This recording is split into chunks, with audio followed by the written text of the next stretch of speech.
Hey, so in this video I show you how to make a baked pork ham from scratch. For the meat I use fresh pork leg from the lower leg portion with the rind on.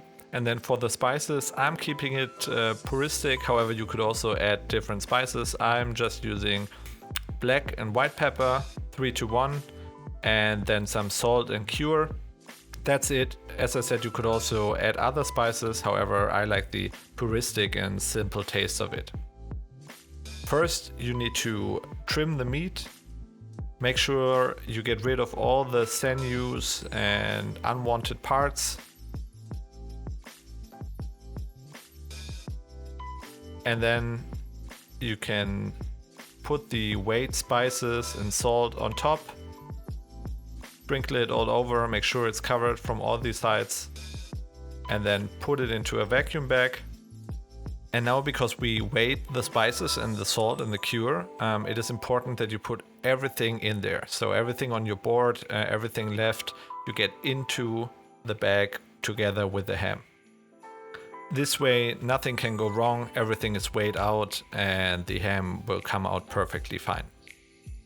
Then vacuum it, make sure it's sealed tightly, and then put a name on it and the date where you put it into the fridge, and then get it into the fridge roughly 1.5 days per centimeter of meat thickness. So my piece was 4 centimeters thick, so I let it cure for roughly 6 days.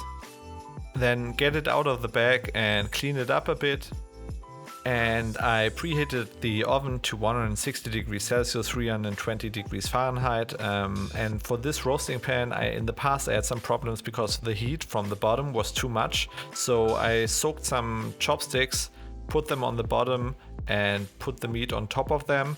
This way the meat does not stick, does not burn, and will bake through completely from all sides. If you put it upright or put it on the side, for this part of the baking does not matter. Put the lid on top and put it into the oven for around 1.5 to 2 hours. The important part is the core temperature. We want to reach 68 degrees Celsius, which is around 154 degrees Fahrenheit. So make sure to check the temperature after 1 hour and make sure it doesn't get too hot, because otherwise it will get dry. Once the rind gets soft, you can cut a nice pattern into it. And then once you are in the last degrees of reaching the core temperature, you can put it into foil, place it upwards and crisp it up under the grill or broiler, depending how you call it. The rind should now be super crispy in the end, and for me it's almost the best part of this whole ham process. Let's give it a try. Yes, it's awesome. So now you could either eat it like this, cut it into pieces and serve it hot, or what I do is I take the rind, eat it now, and I will let it cool down and let it sit in the fridge for roughly 24 hours, let it cool down completely, enjoy my pork rinds, and then after 1 day I have some nice baked ham I can put on some sandwiches, on some nice bread.